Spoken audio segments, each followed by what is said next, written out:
Mobile phone আমাদের জানের শত্রু হয়ে গেছে। 12টা-1টা পর্যন্ত দুই হাতে মোবাইল ধরে টিপতে টিপতে মোবাইলের মোনাজাত করতে করতে আমাদের ঘুম আসে না।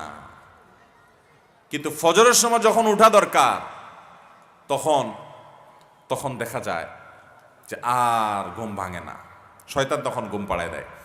রাতের প্রথম প্রহরে তাড়াতাড়ি ঘুমায় পড়বেন, ভোরে উঠে পড়ালেখা করবেন।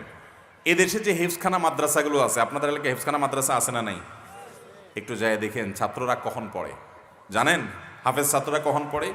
এই 30 পারা কোরআন হাফেজ ছাত্রদের, মাত্র 7 বছর 8 বছরের পোলাপান, তাদের বুকে 30 পারা কোরআন আছে। আপনি চেষ্টা করে দেখেন তো 30 পারা তো দূরের কথা 2 পারা মুখস্থ রাখতে পারেন কিনা।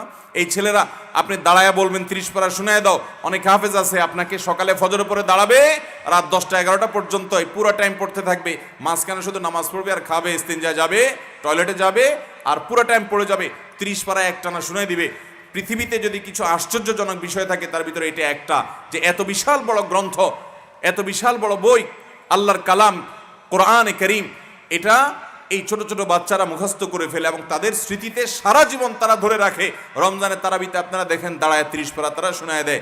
এই যে মিরাকল তাদের মধ্যে, এর মূল রহস্যের বিষয়টা কি জানেন?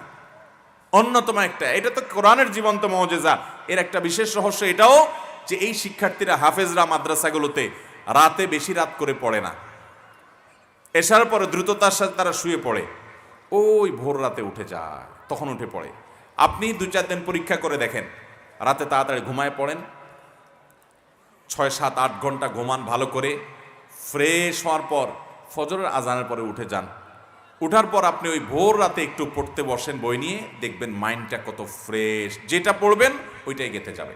স্মৃতিশক্তি ধরে রাখার জন্য এই সুন্নাহ লাইফস্টাইলে কোনো বিকল্প নেই। সেই সাথে অহেতুক বেহুদা কাজ ছেড়ে দিতে হবে। যত ফালতু কাজ ছাড়বেন তত বেশি স্মৃতিশক্তি আপনি ধরে রাখতে পারবেন। এখন আপনার মাথা কত কিছুতে এঙ্গেজ করবেন আপনি, আপনার ফেসবুক, আপনার ইউটিউব, আপনার টুইটার, আপনার টিকটক, আপনার ইমো, আপনার হোয়াটসঅ্যাপ, আরে বাপরে বাপ, এত কিছুর হক আদায় করতে করতে ইমোতে 10টা নোটিফিকেশন এসে আসে, হোয়াটসঅ্যাপে 15টা নোটিফিকেশন এসে আসে, ফেসবুকে 20টা এসে আসে, তারপরে আপনার ইউটিউব চ্যানেলে 20টা 50টা নোটিফিকেশন এসে আসে, একটা একটা করে চেক করলেন, এগুলোর হক আদায় করলেন।